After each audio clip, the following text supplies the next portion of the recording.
Hello everyone, welcome to the YouTube channel social science. इस video में हम बात करेंगे यूजीसी नेट के पेपर 2 सब्जेक्ट एनवायरमेंटल साइंसेज के सिलेबस के बारे में। देखिए, इस वीडियो को बनाने की जरूरत मुझे इसलिए पड़ी क्योंकि यूजीसी नेट के पेपर 1 के लिए काफ़ी सारा मटेरियल ऑनलाइन इस समय अवेलेबल है। यूट्यूब पे भी कई सारे ट्यूटोरियल्स, कई सारे लेक्चर्स आपको पेपर 1 के लिए देखने के लिए मिल जाएंगे। बट अगर हम बात करते हैं पेपर 2 के लिए, तो उसमें अभी भी जो मटेरियल है वो बहुत ज़्यादा लैग करता है। कुछ मटेरियल अवेलेबल है, ऐसा नहीं है कि बिल्कुल भी नहीं है, बट बहुत ही लिमिटेड मटेरियल अवेलेबल है। और क्योंकि इसमें कोचिंग्स वगैरह बंद चल रही हैं, तो बच्चों को पेपर 2 के लिए गाइडेंस इतना ऑनलाइन नहीं मिल पा रहा है। तो इस रिगार्डिंग मैंने ये एक वीडियो सीरीज़ की शुरुआत की है, जिसके अंदर मैं आपको पेपर 2 की प्रिपरेशन कराऊँगा। अगर मैं अपने बारे में बताऊँ तो मेरा नाम शुभम है और मैंने अपनी ग्रेजुएशन जो की है वो यूनिवर्सिटी ऑफ दिल्ली से की है। 2017 में वहाँ से पास आउट हूँ। उसके बाद मैंने अपनी मास्टर्स जो की वो FRI डीम्ड यूनिवर्सिटी से की है। It's a 100-year old institute. मैं वहाँ से 2019 में पास आउट हुआ। उसके बाद मैंने 4 बार file doing MSc also and after MSc मैंने टोटल 4 बार नेट क्वालिफाई किया है। आफ्टर पासिंग में MSc मैंने as a JRF and NMHS 100 project में काम किया और soon I will be joining as JRF in a CAMPA 100 project. तो ये मेरे बारे में थोड़ी सी इन्फॉर्मेशन थी। ये इसलिए कि मैं बता रहा हूँ ताकि आपको एटलीस्ट आइडिया रहे कि आप जो भी इन्फॉर्मेशन आपको मैं देने जा रहा हूँ ऑथेंटिक है वो। क्योंकि मैंने खुद अगर नेट निकाला तो मैं आपको एटलीस्ट इतना बता सकता हूँ कि किस तरह आप नेट निकाल सकते हैं, किस तरह पेपर 2 की तैयारी कर सकते हैं। अगर यूजुअली नेट की बात करें तो ये जो टेस्ट है ये कराया जाता है NTA द्वारा, नेशनल टेस्टिंग एजेंसी द्वारा। इसमें आपकी एलिजिबिलिटी या योग्यता को देखी जाती है for the position of assistant professor and junior research fellow. Assistant professors है आपके डिफरेंट यूनिवर्सिटी एंड कॉलेज में पढ़ाने के लिए, और JRF है आपकी PhD या MPhil रिसर्च करने के लिए।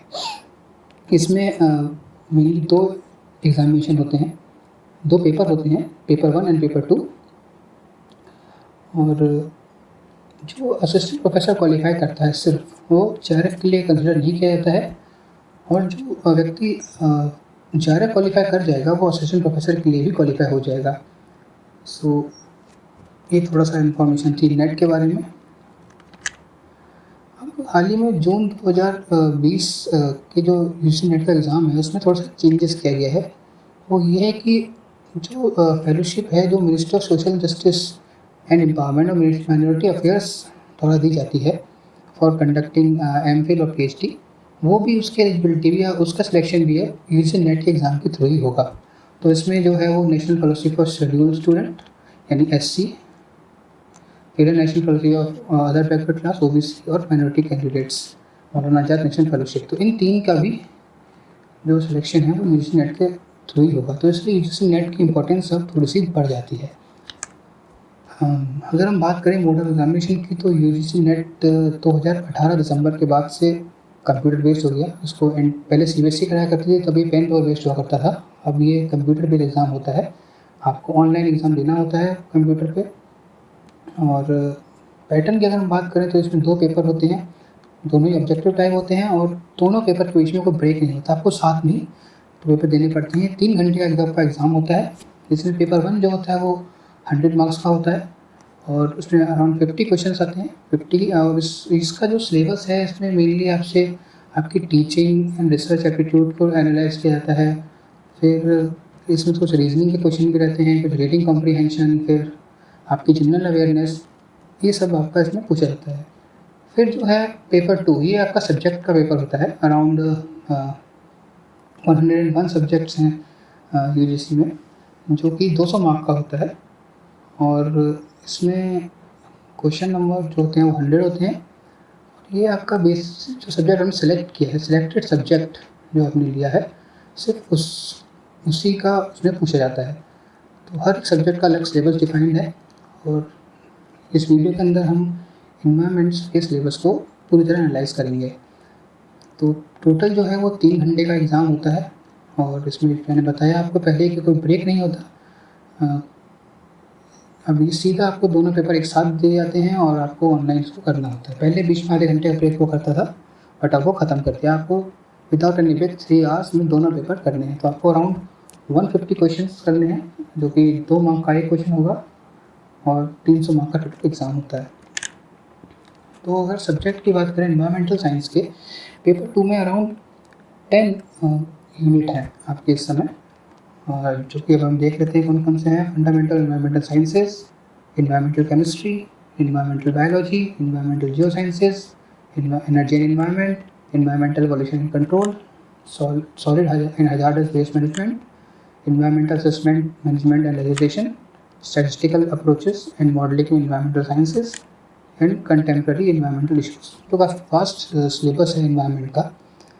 तो जो बच्चे जो उन्होंने अपनी पोस्ट ग्रेजुएशन इन्वायरमेंट साइंसेज में या इन्वायरमेंट मैनेजमेंट में या किसी भी इन्वायरमेंटल रिलेटेड फील्ड में की है, तो उनके लिए आई थिंक ये सिलेबस इतना टफ नहीं पड़ता है। बट और जो दूसरे बैकग्राउंड के बच्चे हैं, जैसे कोई बॉटनी का है, कोई जूलॉजी का है, वो इन्वायरमेंटल साइंसेज में अपना नेट एग्ज़ाम देना चाहता है, तो उसके लिए थोड़ा सा ही डिफ़िकल्ट हो जाता है, क्योंकि कई लोगों को इन्वायरमेंट सिर्फ इन्वायरमेंटल पोल्यूशन ही दिखता है और उसमें बाकी चीज़ें उन्हें पता नहीं होती है, क्योंकि ये बहुत ही ज़्यादा वास्ट सिलेबस है।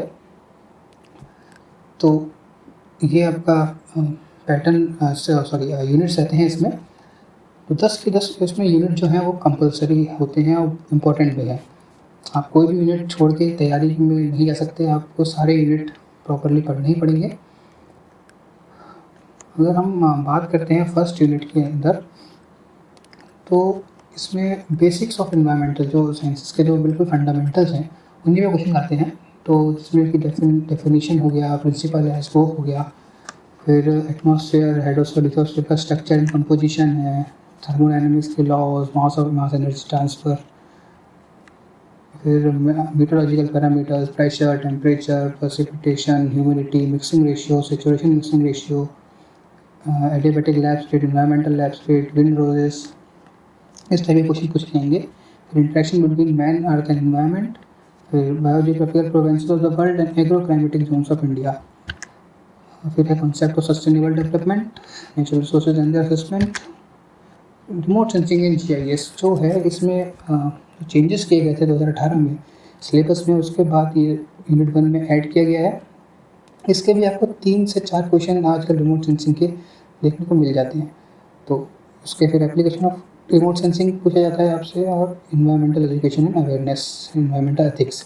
तो इसमें जो आप देख रहे हैं सारे टॉपिक्स इंपॉर्टेंट हैं, ऐसा इसमें कुछ नहीं कि कोई ज़्यादा इंपॉर्टेंट है, कोई कम इंपॉर्टेंट है। बट अगर आप इन्वायरमेंट पहली बार पढ़ रहे हैं तो आपके लिए स्टार्टिंग से ही पढ़ना सबसे ईजी तरीका है तैयारी करने का। आप कुछ भी छोड़िए मत। लेकिन अगर आप पहले से पढ़ चुके हैं और सिर्फ आपको अपना रिवीजन करना है, तैयारी स्टार्ट करनी है, तो जो ये टॉपिक मैंने रेड में मार्क किए हुए हैं, आप इनको पहले पढ़ लीजिए। इन टॉपिक को जब आप ख़त्म कर लेंगे, उसके बाद जो ब्लैक में टॉपिक्स हैं आप उन पे आ जाइए। तो क्योंकि कई बार क्वेश्चंस इनसे ही फॉर्म होते हैं, और आप अगर ये इसमें न्यूमेरिकल्स आ जाते हैं तो काफ़ी सारे नंबर्स आपके बन जाते हैं। बाकी चीज़ें आपको दिमाग में कहीं ना कहीं रहती हैं, तो थ्योरेटिकल बेस्ड क्वेश्चंस होते हैं तो वो आप इजीली कर लेते हैं।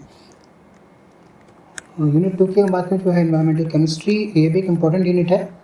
इसमें पहला तो है फंडामेंटल ऑफ एनवायरमेंटल केमिस्ट्री। काफ़ी अगर आपने केमिस्ट्री अपनी BSc में या MSc में तो शायद ना पढ़ी हो, बट BSc में अगर आपने केमिस्ट्री पढ़ी है तो ये टॉपिक आपके लिए थोड़ा सा ईजी हो जाएगा, फंडामेंटल्स वाला। इसमें आप रेडियो आइसोटोप जरूर रखें, उससे कभी ना कभी क्वेश्चन आ ही जाता है। फिर है कंपोजिशन ऑफ एयर, फिर chemical processes in the formation of organic and inorganic particular matters, thermochemical and photochemical reaction in the atmosphere, oxygen and ozone chemistry. तो ये बहुत इंपॉर्टेंट टॉपिक है, oxygen and ozone chemistry. Ozone chemistry के ऊपर कई बार question आ जाता है, आपको पूरी वहाँ पे इक्वेशन में से क्वेश्चन पूछ लेते हैं, रिएक्शन में से क्वेश्चन पूछ लेते हैं, तो भी एक इम्पॉर्टेंट टॉपिक बन जाता है। फिर है फोटोकेमिकल स्मॉग भी एक इम्पॉर्टेंट टॉपिक है, क्योंकि हाल ही में हमने देखा ही होगा दिल्ली वगैरह में स्मॉग पोल्यूशन जो हुआ बहुत ज़्यादा, इसके बाद इसकी इम्पोर्टेंस बढ़ जाती है। फिर हाइड्रोलॉजिकल साइकिल्स आप कोई भी मत छोड़ के जाइएगा। बायोलॉजी केमिकल साइकिल्स हैं, हाइड्रोलॉजिकल साइकिल्स हैं, वो सारी आपको पढ़नी पड़ेगी, और उनकी जो रिएक्शंस हैं उसमें इन्वॉल्व होती हैं वो बिल्कुल आपको बाय हार्ट करके जानी है, क्योंकि हाइड्रोलॉजिकल साइकिल्स इन सबकी रिएक्शंस से क्वेश्चन कभी ना कभी पूछा ही जाता है। फिर वाटर यूनिवर्सल सॉल्वेंट, तो अपनी 12th में भी शायद पढ़ा होगा, तो इतना ही इंपॉर्टेंट टॉपिक नहीं रह जाता। हाँ, बट जब आप रिवीजन करते हैं तो इसको भी आप पढ़ के जाइएगा। फिर concept of DO, BOD and COD, इससे न्यूमेरिकल भी फॉर्म होता है और थ्योरेटिकल क्वेश्चन भी आ जाता है, तो ये भी एक इम्पॉर्टेंट टॉपिक है। फिर है sedimentation, coagulation, fluctuation, filtration, pH and redox potential. तो पीएच एंड रिडॉक्स पोटेंशियल से कई बार इक्वेशंस रिएक्शंस आ जाती हैं, कुछ कुछ न्यूमेरिकल्स भी इसमें फॉर्म हो जाते हैं, तो ये भी आप थोड़ा सा पढ़ के जाइएगा। फिर इसमें ही इसी यूनिट में है inorganic organic component of soil, फिर biogeochemical cycle, nitrogen, carbon, phosphorus and sulphur. इसकी भी रिएक्शंस आपको याद करनी है बाय हार्ट, इसमें कोई आप छोड़ने वाला नहीं है कुछ भी, सारे के सारे nitrogen, carbon, phosphorus and sulphur आपको याद करने हैं। जैसे मैंने पहले ही बताया कि सारा टॉपिक इसमें इंपॉर्टेंट है, कुछ भी ऐसा नहीं है कि बहुत ज़्यादा इंपॉर्टेंट है या बहुत कम इंपॉर्टेंट है, बस आपका टेक्निक है कि आप इनको पहले पढ़ लीजिए और इनको अच्छे से आप टाइम दे सकते हैं। बाकी वो अगर आप कम टाइम भी देंगे तो आप उसमें कर सकते हैं कुछ नहीं, क्योंकि ऐसे टॉपिक्स होते हैं जो आपने कभी ना कभी और भी पढ़े होते हैं, तो आपके एक नॉलेज में रहता है माइंड में। फिर toxic chemical, pesticide and the classification and effect, ये भी बहुत इंपॉर्टेंट टॉपिक है। भारत एक कृषि प्रधान देश है, तो पेस्टिसाइड वगैरह यूज़ इंडिया में बहुत ज़्यादा है, तो इस पर क्वेश्चन कभी ना कभी आ ही जाता है। फिर है biochemical aspect of heavy metals, जैसे मरकरी, कार्डमम, लेड, क्रोमियम, ये सब एक इम्पॉर्टेंट, इनके जो बायोकेमिकल एस्पेक्ट है बहुत इंपॉर्टेंट हो जाता है हैवी मेटल और मेटलॉइड्स में।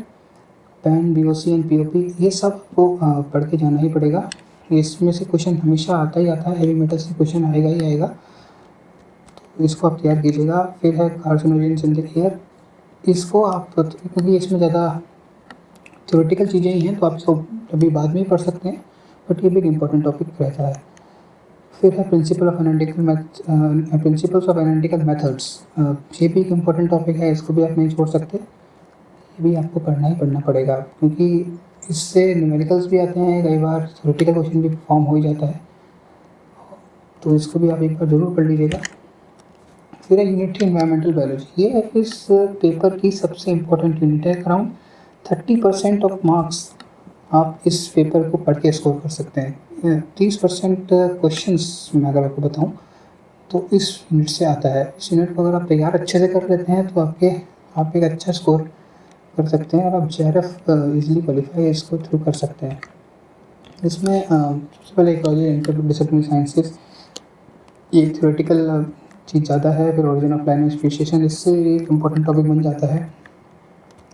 और फिर इसमें जो इम्पोर्टेंट है वो है functions, energy flow in ecosystem, energy flow models, food chains and food webs, इसमें से भी क्वेश्चन आ जाता है। एनर्जी फ्लो मॉडल जो है वो बहुत ज़्यादा इंपॉर्टेंट है इसमें, इसको आप अच्छे से पढ़ के जाइएगा।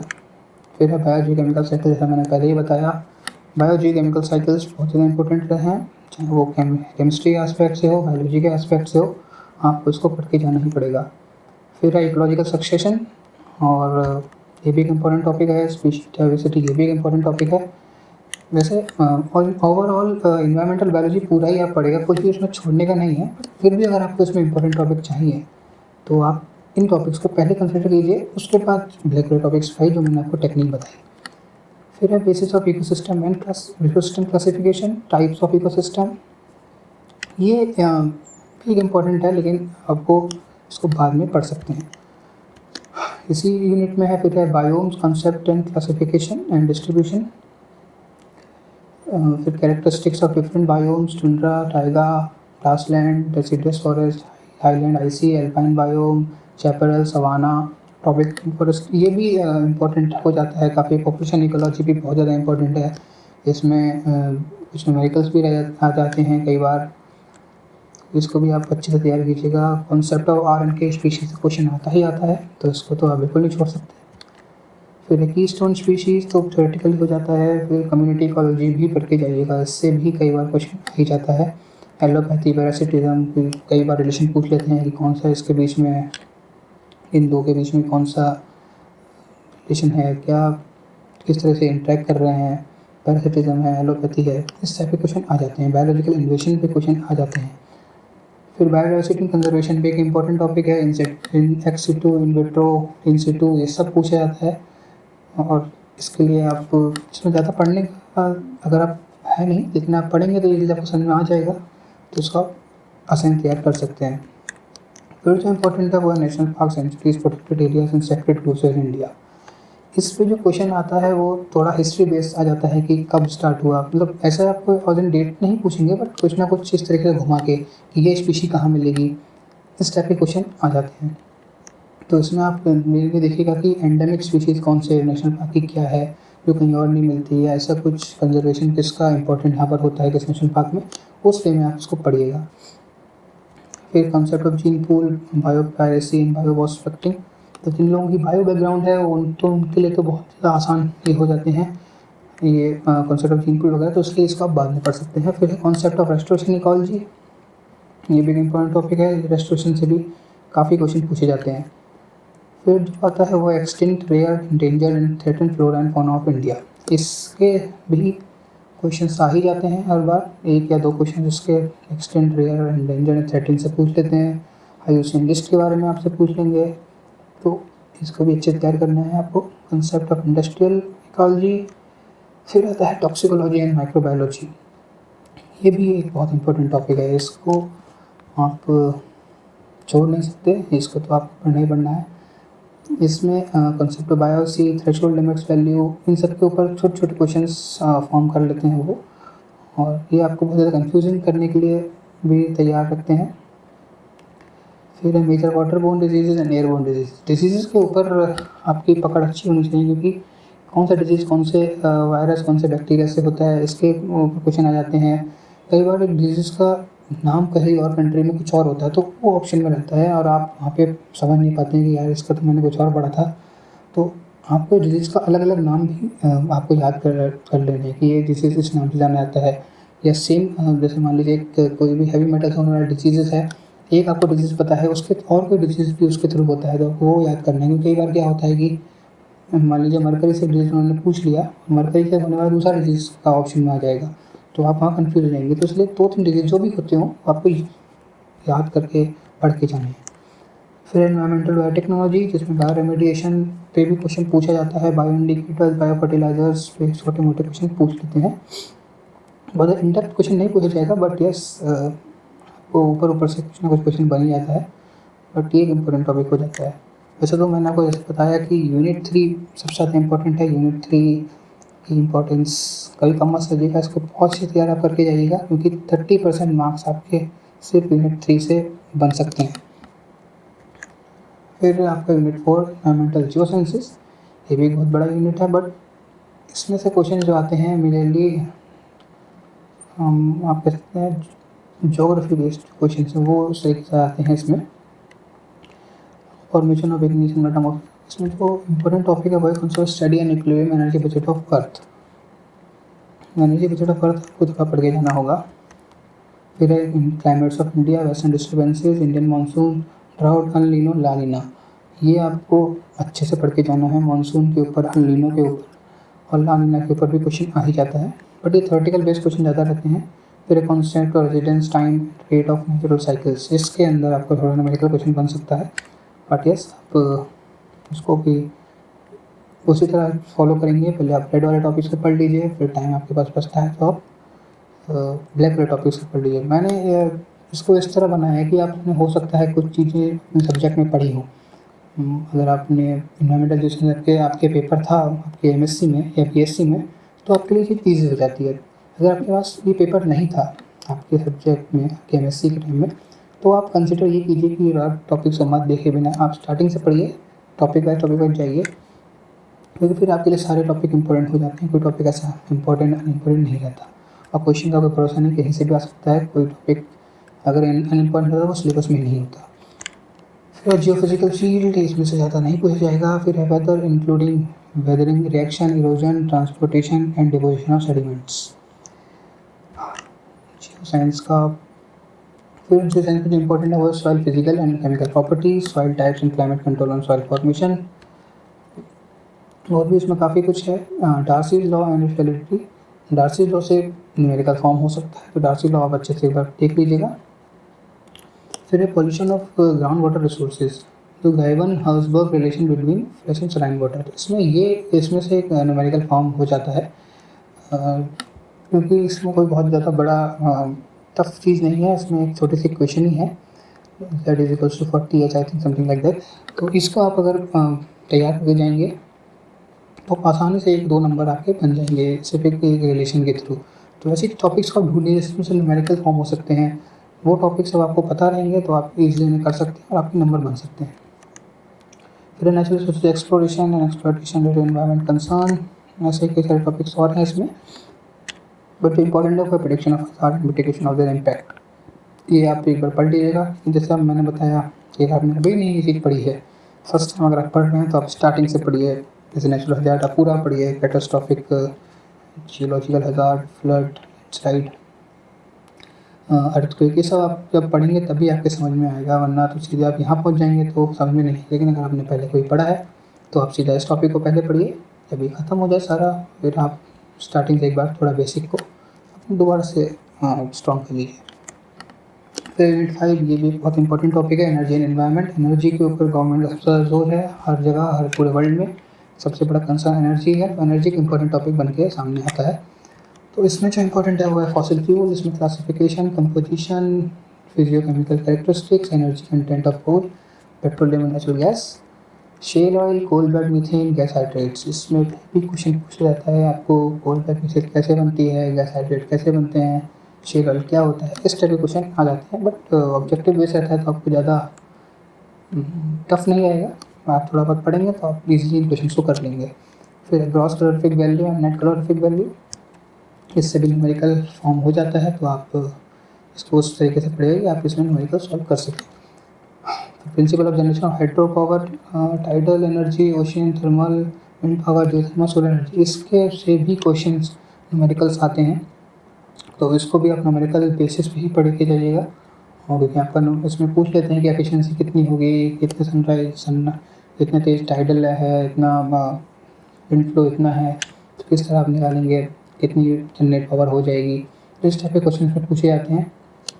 ये आप तो इसे न्यूमेरिकल की तरह उससे तैयार करिएगा। फिर है nuclear energy, fusion and fusion, ये इतना इंपॉर्टेंट नहीं रहता, ये आपने कभी ना कभी पढ़ाई होगा। न्यूक्लियर फ्यूज़ एक बार आप जरूर पढ़ लीजिएगा, इसमें मार्क नहीं है, बट न्यूक्लियर फ्यूज़ आप एक बार जरूर पढ़ लीजिएगा, पूछ लेते हैं इसमें कई बार क्वेश्चन। फिर bio energy, methods to produce energy from biomass, ये भी इम्पोर्टेंट टॉपिक है। बायो एनर्जी पे गवर्नमेंट का बहुत ज़्यादा जोर है, तो इससे भी क्वेश्चन बन जाता है। देखिए क्वेश्चंस जो हैं आप तो करंट टॉपिक से भी ढूंढ सकते हैं। मान लीजिए इस समय क्या चल रहा है, कुछ चीज़ फेमस हुई हो, कुछ ऐसा इंसिडेंट हुआ, मतलब अभी आपने देखा कि बेरूत में गैस धमाका हुआ, बम धमाका हुआ अमोनिया के गैस की वजह से। तो ऐसा चीज़ों को आप पढ़िए। अब इसमें आप कहीं ना कहीं ऐसा कोई टॉपिक होगा जो इम्पोर्टेंट बन जाता है, तो वो अगर आप पढ़ेंगे तो आपके लिए आसानी हो जाएगी तैयारी करने की। क्योंकि करंट से टॉपिक वो भी उठाते हैं, उनको भी उतना ही जो बनाने वाला पेपर होता है। और फिर इसमें है impact of large scale exploitation of solar, wind, hydro and nuclear energy sources. उसके बाद है यूनिट 6, ये बहुत इंपॉर्टेंट यूनिट है। सबसे पहले मैंने आपको बताया यूनिट 3 है, उसके बाद यूनिट 6 है, और फिर आपकी लास्ट एनर्जी वाली यूनिट यानी यूनिट 5। यूनिट 6 इम्पोर्टेंट इसलिए क्योंकि पॉल्यूशन जो है सबसे इम्पोर्टेंट टॉपिक में माना जाता है, और कई लोगों के तो इन्वायरमेंट स्टडी जो है वो पॉल्यूशन स्टडी ही है। तो इस पर कई सारे क्वेश्चन पूछे जाते हैं, और इसमें न्यूमेरिकल्स भी आएंगे आपके लिए, और थ्योरेटिकल क्वेश्चन भी आपको मिलेंगे। अराउंड मान लीजिए 10%, 15% के आसपास आप इसमें से स्कोर कर लेंगे अगर आप पॉल्यूशन को अच्छे से पढ़ के जाते हैं। पॉल्यूशन में इम्पोर्टेंट है वो आप देख सकते हैं, criteria pollutant, national Indian national ambient air quality standard, फिर acid rain, dispersion of air pollution, height mixing depth, lapse rate, Gaussian plume model, line source model and area source. ये एक बहुत ज़्यादा इंपॉर्टेंट टॉपिक है। इसमें labs rate question आते हैं, Gaussian plume model पे क्वेश्चन पूछा जाता है, लाइन सोर्स मॉडल पे, एरिया सोर्स मॉडल पे। तो ये टॉपिक आप अगर आप पढ़ के जाते हैं तो कुछ न्यूमेरिकल्स 2 से 3 क्वेश्चन आपके यहाँ बन जाएंगे और आप अच्छा स्कोर कर लेंगे। National ambient air quality standard, ये पेपर भी बहुत इंपॉर्टेंट है। आपसे स्टैंडर्ड से पूछ लेते हैं कि CO2 कितना होना चाहिए और हेल्दी एयर, तो इस टाइप के क्वेश्चन आपसे पूछ ले जाते हैं। तो ये आप पढ़ के जाइएगा, क्राइटेरिया पोल्यूटेंट्स के बारे में पढ़ के जाइएगा। फिर अगेन सेम बात वही है कि अगर आपने पहले कभी नहीं पढ़ा एयर पोल्यूशन तो आपको फिर पूरा ही पूरा पढ़ना पड़ेगा। प्राइमरी सोर्स, सेकेंडरी सोर्स क्या है, प्राइमरी पोल्यूटेंट, सेकेंडरी पोल्यूटेंट क्या है, सोर्सेज क्या है, पॉइंट सोर्स क्या होता है। तो ये सब क्वेश्चन आपके जब तक क्लियर नहीं होगा बेसिक, तो आगे पढ़ के फ़ायदा क्या है। लेकिन अगर आपका बेसिक क्लियर है तो इन टॉपिक्स पे ध्यान दीजिए, इन टॉपिक को स्ट्रॉन्ग कर लीजिए, बाकी टॉपिक भी पढ़िए। पर अगर आपके ये टॉपिक स्ट्रॉन्ग रहेंगे तो आप इजीली इसको कर लेंगे। फिर है कंट्रोल डिवाइसेस। देखिए, बहुत लोग इससे एग्री नहीं करेंगे कि इम्पोर्टेंट नहीं है, बट इसमें एज ए न्यूमेरिकल वगैरह ज़्यादा फॉर्म नहीं होता है, बट आप थोड़ा थोड़ा इन डिवाइसेस के बारे में पढ़ के जाइएगा, तो आपके लिए ये चीज़ ईजी हो जाएगी। फिर इसी तरह अगर हम नॉइज़ पोल्यूशन की बात करते हैं, तो नॉइज़ पोल्यूशन में जो इम्पोर्टेंट है वो है measurement of noise indices, stores and noise pollution standard and vibration and measurement. तो ये चीज़ें नॉइज़ पोल्यूशन में थोड़ी इम्पोर्टेंट हो जाती हैं। इसमें से मेजरमेंट ऑफ नॉइज़ इंडाइसेस कई बार न्यूमेरिकल्स आते हैं, and vibration in their measurement. इस पर आजकल क्वेश्चन आने लग गए हैं इस समय वाइब्रेशन के ऊपर, कि नॉइज़ तो बहुत लोग पढ़ लेते हैं लेकिन वाइब्रेशन तो लोग नहीं पढ़ पाके आते। तो थोड़ा सा वाइब्रेशन आप पढ़ के जाइएगा। नॉइज़ पोल्यूशन स्टैंडर्ड पे क्वेश्चन पूछ लेते हैं कि डे स्टैंडर्ड क्या है, नाइट स्टैंडर्ड क्या है। तो ये अलग अलग उसमें पूछ लिया जाता है आपसे, तो उसको आप तैयार इस तरह कीजिएगा कि आपको ये बाय हार्ट हो जाए। फिर है इम्पैक्ट, और फिर बात करेंगे हम वाटर पोल्यूशन की। वाटर पोल्यूशन जो है वो उसमें जो इम्पोर्टेंट है वो है measurement of water quality parameters. इसका सैम्पलिंग कैसे होती है, एनालिसिस कैसे होता है, ये आप थोड़ा पढ़ लीजिएगा। कौन कौन से मेथड इस्तेमाल होते हैं, फॉर एग्जांपल हैवी मेटल के लिए कौन सा मेथड इस्तेमाल होगा डिटेक्शन का, कौन सा इंस्ट्रूमेंट जैसे हैवी मेटल ASS यूज़ करते हैं। इस तरीके से क्वेश्चन पूछ ले जाते हैं इसमें। तो ये आप इस टाइप से पढ़ के जाइएगा, इसको तैयार करके जाइएगा। माइक्रोबायोलॉजिकल एनालिसिस MPN जरूर पढ़ के जाइएगा। फिर है IS 10500 2012 का। इससे क्वेश्चन आ सकता है, आपको स्टैंडर्ड पूछा सकते हैं कि इंडिया के अंदर स्टैंडर्ड क्या है। तो IS इंडियन स्टैंडर्ड 10500 आप पढ़ के जाइएगा। फिर है ड्रिंकिंग वाटर ट्रीटमेंट। इसमें से क्वेश्चन ज़्यादा नहीं पूछा जाएगा आपसे। तो रेफरेंट ट्रीटमेंट प्लांट के ऊपर कभी कभी क्वेश्चन आ जाता है, तो सब कुछ ही पढ़ने से मैंने आपको बताया, कुछ छोड़ेगा नहीं। बट आपका पास टाइम कम है या आप रिवीजन ही कर रहे हैं, तो इन टॉपिक्स को जो रेड में है आप एक बार अच्छे से पढ़ लीजिएगा, तैयार कर लीजिएगा। फिर है सॉइल पोल्यूशन की अगर हम बात करें, तो सॉइल पोल्यूशन के अंदर टॉपिक इंपॉर्टेंट है analysis of soil quality, industrial effluents and their interaction with soil component and soil micro organism and their function, degradation of pesticide and synthetic fertilisers. ये 3 टॉपिक इसके अंदर सबसे ज़्यादा इंपॉर्टेंट सॉइल पोल्यूशन के अंदर important है। आप इनको पढ़ लीजिएगा। बाकी 2 टॉपिक जो हैं वो आप अगर आपके बेसिक क्लियर हैं तो छोड़ सकते हैं, नहीं क्लियर हैं तो स्टार्टिंग से पढ़िए, ईजी समझ आएगा सब कुछ। Thermal marine pollution and radio active जो पार्ट है इस यूनिट का, इससे अब तक इतना क्वेश्चन आया नहीं है, बट यस आ सकता है। ये भी बहुत इंपॉर्टेंट है और आजकल इस पर जोर भी दिया जा रहा है। तो इसमें आप जो पढ़ेगा वो मेथड ही हो गया। रेडियो एक्टिव पोल्यूशन को बहुत अच्छे से पढ़ लीजिएगा, इसमें आपको छोड़ के मत जाइएगा। रेडियो एक्टिव में तो आप ये समझ लीजिए क्वेश्चन आ ही जाता है। कई बार हाफ लाइफ के ऊपर पूछ लेते हैं, एक्सपोजर के ऊपर पूछ लेते हैं, न्यूमेरिकल्स भी इसमें से फॉर्म हो जाते हैं। तो इसको आप अच्छे से तैयार कर लीजिएगा न्यूमेरिकल्स वगैरह के साथ। फिर है यूनिट 7 है solid and hazardous waste management. ये पोल्यूशन से अलग वेस्ट मैनेजमेंट का पूरा आप कह सकते हैं कि यूनिट है। इसमें जो क्वेश्चंस आते हैं इंपॉर्टेंट वो है generation rates, solid waste components, approximate and ultimate analysis of solid waste. ये थोड़ा सा इंपॉर्टेंट इसमें टॉपिक बन जाते हैं। बाकी तो आप जनरल टॉपिक्स रहते हैं इसके अंदर वेस्ट के रिलेटिंग। अगर आपने कोई सेम बात अगर आपने पढ़े हैं अभी पास्ट में, तो यस आपसे ये इंपॉर्टेंट टॉपिक्स पढ़िए। अगर आपने नहीं पढ़े हैं तो अपने बेसिक्स क्लियर कीजिए, इसको स्टार्टिंग से पढ़िए, एक टॉपिक सही से समझिए। फिर electrical energy generation from solid waste, fuel pellets, refuse drive fuels, composting and vermi composting, ये सब भी इम्पोर्टेंट हो जाते हैं, क्योंकि इलेक्ट्रिकल एनर्जी जनरेशन पे इस समय गवर्नमेंट का भी जोर है वेस्ट से। तो इस चीज़ को आप पढ़ के जाइएगा। बायोमेथिनेशन ऑफ सॉलिड वेस्ट भी, इसमें केमिकल रिएक्शंस भी आ जाती हैं, तो इसको आप पढ़ लीजिए। फिर डिस्पोजल वेस्ट किस तरह होता है, क्या मेथडोलॉजी है, इन पे क्वेश्चन भी पूछ लेते हैं, न्यूमेरिकल्स भी कई बार बन जाते हैं इसमें, तो इसको आप पढ़ सकते हैं। फिर इम्पोर्टेंट है ट्रीटमेंट मेथड्स। ट्रीटमेंट मेथड्स की अगर हम बात करें तो न्यूट्रलाइजेशन, ऑक्सीडेशन, रिडक्शन, ये सब में केमिकल रिएक्शंस पूछ लिए जाते हैं। कई बार न्यूमेरिकल्स भी छोटे मोटे बन जाते हैं। इसके बाद इम्पोर्टेंट, तो इसको आप अच्छे से पढ़ लीजिए। उसका इम्पोर्टेंट जो है वो ई वेस्ट। ई वेस्ट क्योंकि इस समय काफ़ी ज़्यादा बड़ा इशू ई वेस्ट का उठा हुआ है, तो ई वेस्ट आप तैयार के जाइए, इससे क्वेश्चन आ सकता है आपके पास। फिर फ्लाई ऐश भी एक इम्पोर्टेंट टॉपिक है, और प्लास्टिक वेस्ट इतना इम्पोर्टेंट नहीं है, पर आप कहेंगे प्लास्टिक का तो बहुत ज़्यादा, क्योंकि बहुत ज़्यादा है इसलिए इम्पोर्टेंट नहीं है। जो चीज़ काफ़ी टाइम से पूछी जा रही है वो इतनी इम्पोर्टेंट नहीं रहती है, जो चीज़ नहीं पूछी जाती है वो इम्पोर्टेंट हो जाती है एग्ज़ाम के लिए। तो आप इन रेड टॉपिक्स को कीजिए तैयार पहले, उसके बाद ब्लैक टॉपिक्स, जैसे मैंने बताया आपको स्ट्रेटेजी हमारी यही रहेगी।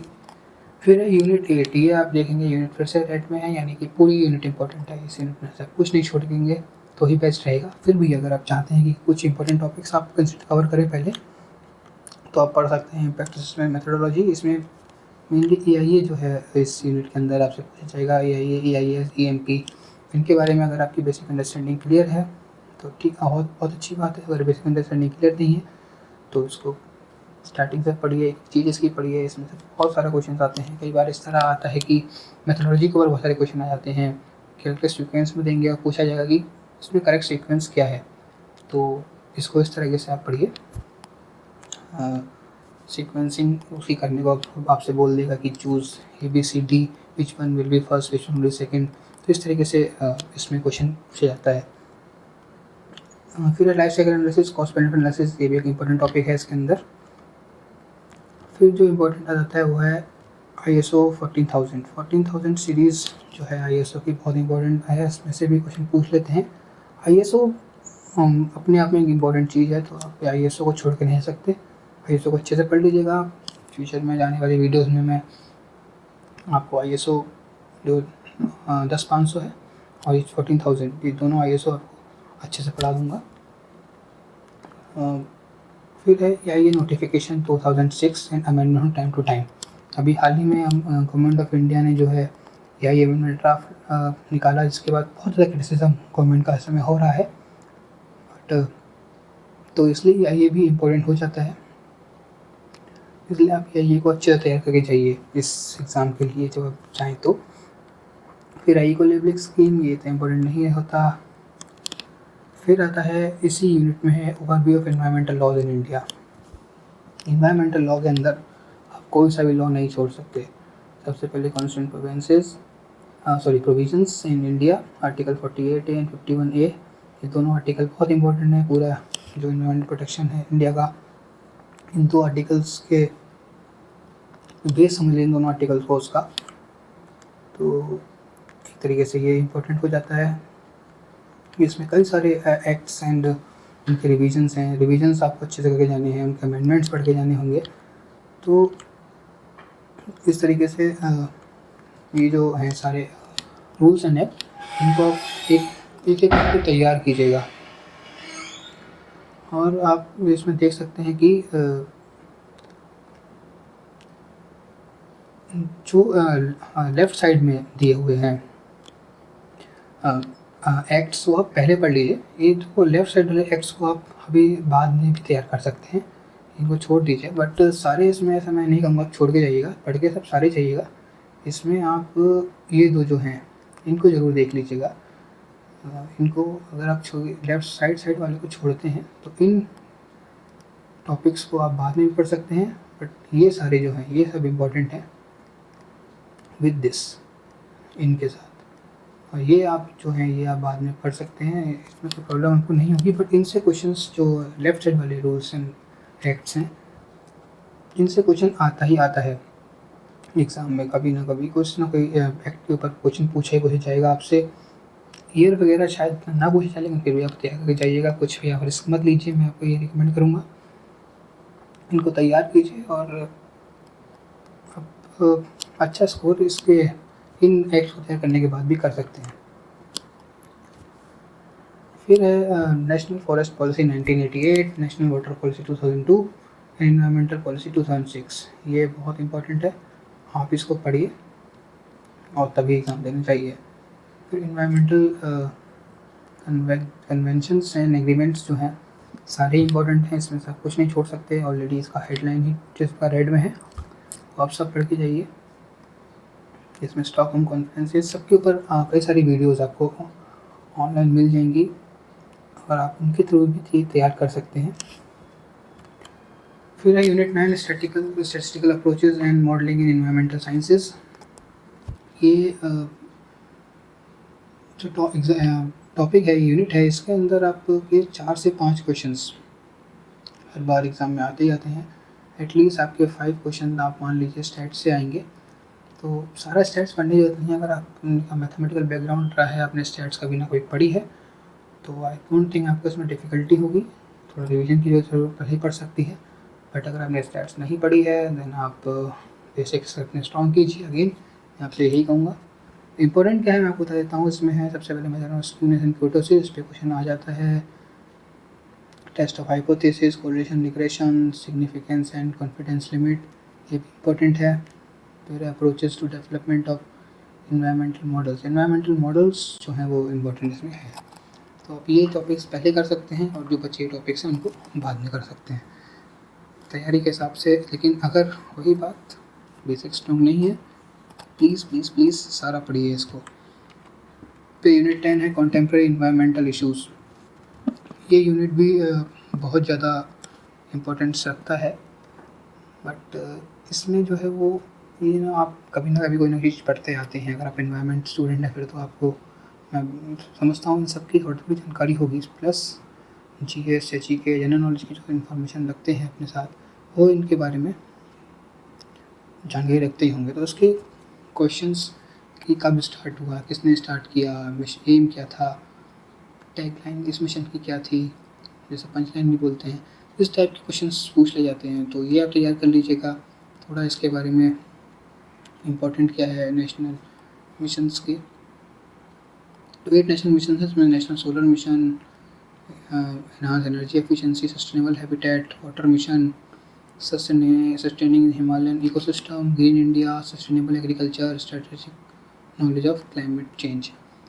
ये सारे मिशन 8 मिशन आपको अच्छे से पढ़ के जाने हैं ताकि आपकी यूनिट 10 के अंदर से आप अच्छा स्कोर कर सकें। फिर जो है करंट इन्वायरमेंटल इश्यूज़, ये जो है सिलेबस, इसका कोई डिफाइंड सिलेबस नहीं होता। जो भी इस समय करेंटली इन्वायरमेंट में चल रहा है, जो भी इशू या जो भी प्रॉब्लम, जो भी नई स्कीम आई है, जो भी करंट इन्वायरमेंट फील्ड में हो रहा है, वो आपको पढ़ना होगा। इसकी नॉलेज आपको मिलेगी न्यूज़पेपर से, उनको से रेगुलरली पढ़िए। इन्वायरमेंट की न्यूज़ ढूंढिए, उसमें से उसकी कटिंग निकालिए, अपने रजिस्टर में छपा के रखिए, उसको एग्जाम से एक बार रिवाइज कर लीजिए, इसमें इंपॉर्टेंट चीज़ें मार्क कर लीजिए या फिर कहीं लिख लीजिए। ऐसा आपको कोई ना कोई यूट्यूब पे चैनल या वीडियो मिल जाएगा जिसमें इन्वायरमेंटल इश्यूज़ को इंडिया के अच्छे से डिफाइन किया गया होगा, आप वहाँ से इसको पढ़ सकते हैं। इसमें जैसे जिसमें इन्होंने दिया हुआ है wild life conservation project, project tiger, project elephant, crocodile conservation, government of India, UNDP, sea turtle project, Indo rhino vision, इस तरीके के कई सारे क्वेश्चंस इससे आप पूछ ले जाते हैं। तो ये जैसे प्रोजेक्ट टाइगर में अभी हाल ही में टाइगर गणना हुई थी, सेंसस हुआ, एलिफेंट सेंसस मेरे ख्याल से अभी हुआ है, तो ये आप सब पढ़ लीजिए। फिर चिपको मूवमेंट आपने कभी ना कभी पढ़ा ही होगा, पीको मूवमेंट भी कभी ना कभी पढ़ा ही होगा, बचपन में ही पढ़ा होगा मेरे ख्याल से। तो ये चीज़ें, क्योंकि इसके बाद ऐसी कोई मूवमेंट हुई हो रिसेंटली, ये चीज़ों को आप पढ़िए। PBR, पीपल बायोडायवर्सिटी रजिस्टर, ये भी एक इंपॉर्टेंट चीज़ होता है। रामसर साइट्स कुछ चेंज हुआ है इस समय, नहीं हुआ है, ये पढ़िए। कोई नया सेंचुरी स्टार्ट हुई है, कोई नया नेशनल पार्क बनाया गया है, इसके बारे में आप पढ़िए। और फिर आता है सस्टेनेबल हैबिटेट, ग्रीन बिल्डिंग, ग्रिया एंड नेशनल नॉर्म्स, ये सब इस समय ग्रीन बिल्डिंग का कॉन्सेप्ट नया आया है, ये सब पढ़ के जाइए। तो इस तरीके से कई सारी चीज़ें जो करंट में हो रही हैं वो आप पढ़ रहे हैं इसमें। अभी जैसे इसमें और है व्हीकलर एमिशन नॉर्म्स इन इंडिया, अभी BS4 जो सिस्टम स्टार्ट किया गवर्नमेंट ने, BS4 की बहुत ज़्यादा हुई कि पुरानी गाड़ियाँ नहीं चलेंगी, कुछ नया नॉर्म आया पोल्यूशन को लेके, व्हीकलर एमिशन, सिर्फ पोल्यूशन को लेके। अब ये मत कि ये पढ़ने लगेगा कि नया चालान सिस्टम आ गया, बट इन्वायरमेंटल को लेके जो चेंज हुआ है वो पड़ जाएगा। फिर इन्वायरमेंटल डिज़ास्टर, अभी हाल ही में जो ब्लास्ट हुआ, ये सब इम्पोर्टेंट बन जाता है इन्वायरमेंटल की दृष्टि से। फिर आता है अब इस पेपर के लिए तैयारी कैसे की जाए। पेपर 2 के लिए अगर आप तैयारी की बात करते हैं तो मेरे हिसाब से पॉइंट्स आप पढ़ सकते हैं, देख सकते हैं। एक प्रॉपर स्ट्रेटजी के साथ तैयार कीजिए। आप देखेंगे कि बच्चे पढ़ते हैं, बड़ी बड़ी बुक्स ले लेते हैं और पूरी बुक्स पढ़ने बैठ जाते हैं पेपर 2 के लिए, बट उससे कोई फ़ायदा नहीं होता। आप टॉपिक्स देखिए, टॉपिक्स को ढूंढिए। जैसे मान लीजिए कोई एक टॉपिक है, मैं थोड़ा बैक चलता हूँ। मान लीजिए स्कूनेशन क्विटोसिस है, मोमेंट मेजर। आप इस टॉपिक को ही सर्च कीजिए सिर्फ। अब इसमें बहुत सारी चीज़ें और होती हैं, उनको इग्नोर कीजिए। आप कन्वेंशन ऑन बायोडाइवर्सिटी 1982 पढ़ने जा रहे हैं, तो आप कन्वेंशन बायोडाइवर्सिटी इसको आप विकिपीडिया पे पढ़ लेंगे तो वो इनफ होगा। इसके लिए आपको किसी बुक में जाने की जरूरत नहीं है। तो इस तरीके से आप अपनी तैयारी कीजिए, प्रॉपर स्ट्रेटजी के साथ आप तैयार कर सकते हैं। फिर है कि पेपर 1 को बहुत से लोग ज़्यादा इंपॉर्टेंस देते हैं, पेपर 2 को इंपॉर्टेंस नहीं देते, या बहुत से लोग पेपर 2 को इंपॉर्टेंस बहुत देते हैं, पेपर 1 की तैयारी ज़्यादा नहीं करते। ये एक बहुत गलत कॉन्सेप्ट है मेरे हिसाब से। आप पेपर 1 और पेपर 2 दोनों को इक्वल इम्पोर्टेंस दीजिए। मान लीजिए आप पेपर 2 में इतना अच्छा नहीं कर पाते हैं तो उसे कंपनसेट कीजिए पेपर 1 के थ्रू। और अगर आपको लगता है पेपर 1 में तो अच्छा नहीं कर पाते हैं तो उसे पेपर 2 के थ्रू कंपनसेट कीजिए। आपकी तैयारी कंपनसेटरी होनी चाहिए दोनों पेपर के लिए। पेपर 1 ख़राब हो रहा है आपका, आप देख रहे हैं, आपने एक बार एग्ज़ाम दिया हुआ है, आप पहली बार दे रहे हैं, आपको लगता है मेरी रीजनिंग वीक है, मेरी इंग्लिश वीक है, मैं कैसे करूँगा, तो पेपर 2 में ज़्यादा फोकस करने लगिए, उसको इतना ज़्यादा मत लग जाइए उसके पीछे। उसे स्ट्रॉन्ग कीजिए, लेकिन पेपर 2 में फिर आप उस उतने मार्क्स आप पेपर 2 के लेके आइए। तो इस तरीके से आप तैयारी कीजिए, दोनों पेपर को इक्वल इम्पोर्टेंस दीजिए, दोनों पेपर को अहमियत समझिए। पेपर 1 जो लोग SSC या CDS से एग्ज़ाम की तैयारी करते हैं उनके लिए पेपर 1 जो है वो थोड़ा आसान हो जाता है, और जो लोग फर्स्ट टाइम एग्ज़ाम देने जा रहे हैं या इस एग्ज़ाम की तैयारी नहीं की उन्होंने, तो उनके लिए पेपर 1 थोड़ा सा डिफ़िकल्ट रहता है, मैं ये मानूँगा। क्योंकि कई बार मैथ बैकग्राउंड नहीं होता, मैथ के क्वेश्चन आ रखे होते हैं, तो आप किस तरह करेंगे। तो तैयारी कीजिए पेपर 1 की भी, पेपर 2 की भी, दोनों को इक्वल इम्पोर्टेंस देकर तैयारी कीजिए, आपका सिलेक्शन हो जाएगा। फिर है कि पिछले 10 साल के पेपर्स आप निकाल लीजिए, उनको लगाइए। जितना ज़्यादा प्रीवियस पेपर को तैयार करेंगे, आपके चांसेस उतना बढ़ जाएंगे, आपकी प्रैक्टिस बढ़ जाएगी, आपको क्वेश्चन समझने लगेंगे कि किस टॉपिक से कैसे क्वेश्चन पूछे जाते हैं, और आप उनको ईजिली कर लेंगे। फिर है कि आप जो एम कीजिए इस पेपर को निकालने का, वो GRF का कीजिए। आप ये सोचिए मुझे इतना स्कोर करना है कि मेरा GRF निकले, तो अराउंड आप लगा लीजिए हिसाब, इन्वायरमेंटल साइंस 70% के आसपास आपको मार्क्स का एम लेके चलना पड़ेगा। 70% से कम में आपका GRF नहीं निकलेगा। 66 कट ऑफ मेरे ख्याल से लास्ट टाइम गई थी जनरल की। तो अगर आप कोई भी कैटेगरी के हैं, आप SC के हैं, ST के हैं, OBC के हैं, आप एम रखिए कि आपको जनरल कट ऑफ तक मार्क्स लेके आने हैं, तभी आपका GRF निकलेगा। और आपके भले इंटरेस्ट ना हो PhD करने के लिए, लेकिन आप अगर तैयारी हिसाब से करेंगे कि आपका GRF निकल जाए तो उसके बहुत सारे फ़ायदे भी होंगे। अगर आप नेट क्वालिफाई हो जाएंगे, आपका PhD करने का मन नहीं है, आप और टेम्परेरी टाइम के लिए या सिर्फ प्रैक्टिस के लिए या सिर्फ नॉलेज बढ़ाने के लिए आप किसी प्रोजेक्ट में लगते हैं, तो वहाँ आपको, अगर आप नेट क्वालिफाइड हैं, तो आपकी जो फेलोशिप है वो 31,000 होती है, जबकि नॉन नेट वालों के लिए कभी कहीं जगह 16 और कई जगह 20,000 सिर्फ इतनी फेलोशिप रहती है। फिर दूसरा है, इसमें सब्जेक्ट को बहुत वाइजली चूज़ करें। आप ये समझ के कि इन्वायरमेंट ईजी है, आपके रिलेटेड फील्ड के हैं, बॉटनी के हैं, जूलॉजी के हैं, और आप ये सोच के कि इन्वायरमेंटल साइंस आसान है, इसमें घुसते हैं तो ये आपके लिए डिफ़िकल्ट हो सकता है। मैं मानता हूँ बहुत ज़्यादा क्लोज है बॉटनी, जूलॉजी के, इन्वायरमेंटल साइंसेज, पर बहुत सारे टॉपिक्स ऐसे जो आपने कभी पढ़े ही नहीं होंगे, और जैसे मैंने बताया पढ़ाने वाले बहुत कम है इस समय इन्वायरमेंटल साइंसेज को, जो नेट की तैयारी पेपर 2 की कराते हों। कोचिंग वगैरह आप ज्वाइन कर सकते हैं जो हैं, वो तो बहुत अच्छी बात है, बट अगर आप ऑनलाइन तैयारी करने बैठ रहे हैं तो आपको थोड़ी डिफ़िकल्टी हो सकती है। तो ये आप माइंड में रखिए अपनी बात। आई नो ये वीडियो बहुत ज़्यादा लंबा होता जा रहा है, बट अपनी बेसिक्स को, जो बेसिक है आपका हर एक टॉपिक में, उसको स्ट्रॉन्ग कीजिए। जितना आपका बेसिक स्ट्रॉन्ग होगा उतना ईजिली आपका पेपर क्लियर हो जाएगा। ये बात मैं इसलिए कह रहा हूँ कि कई चीज़ें उसमें ऐसी आती हैं जो घुमा के पूछी जाती हैं।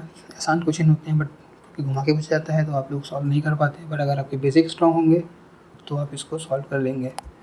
तो फ़िलहाल इसमें इतना ही। कोई भी आपका डाउट हो तो आप मुझसे पूछ सकते हैं। मेरे इस चैनल को आप सब्सक्राइब कर सकते हैं रिसर्च लेंस, जिससे आपको आने वाली वीडियो के लिए नोटिफिकेशन मिलता रहेगा। आपको कोई भी डाउट हो, आपको कोई भी प्रॉब्लम फेस कर रहे हो आप, कई बार कुछ भी आप पूछना चाहते हैं मुझसे, तो आप कमेंट सेक्शन में लिखिए, मैं आपके उसका क्वेश्चन का रिप्लाई ज़रूर करूँगा। दूसरा ये है कि कई सारी वीडियोज़ अगर टॉपिक्स पे आने वाली हैं, तो एक तरीके से पूरे फुल फ्लैश कोर्स मैं नहीं दूँगा, क्योंकि मेरे पास तो समय नहीं है कि मैं आपको पूरा कोर्स की तैयारी कराऊँ। बट कुछ टॉपिक्स पे मैं आपकी तैयारी ज़रूर करा दूँगा, और यही है कि ऊपर मैं एक वीडियो बहुत जल्द लेके आने वाला हूँ। फिर जैसे मैंने बताया कि अलग अलग टॉपिक्स के ऊपर वीडियो आती रहेंगी। जो आपको टॉपिक ये टफ़ लगता है, जो आप चाहते हैं कि कोई लेक्चर बने, तो वो आप मेरे को कमेंट सेक्शन में लिख दीजिए, उस टॉपिक को मैं पहले वीडियो बना दूँगा। तो इस हिसाब से हम तैयारी की करेंगे। आप लोगों को मैं थोड़ा गाइड करता रहूँगा। तैयारी आप ही को करनी है, मैं आपको गाइड कर सकता हूँ। और मेरी मुझे उम्मीद है कि आप लोग इस बार ज़रूर मेरी इस वीडियो के थ्रू कुछ नॉलेज लेके आप अच्छे मार्क्स लाके इस बार नेट क्वालिफाई कर सकते हैं। जो लोग रह गए, जो पहली बार कर रहे हैं, उनके लिए तो बहुत अच्छी अपॉर्चुनिटी है ये। घर बैठे बैठे तैयारी कीजिए, without any cost, without any subscription, anything. आप बस इसको सब्सक्राइब कर लीजिए चैनल को, और अच्छी लगी वीडियो तो लाइक दबा दीजिएगा। Thank you very much.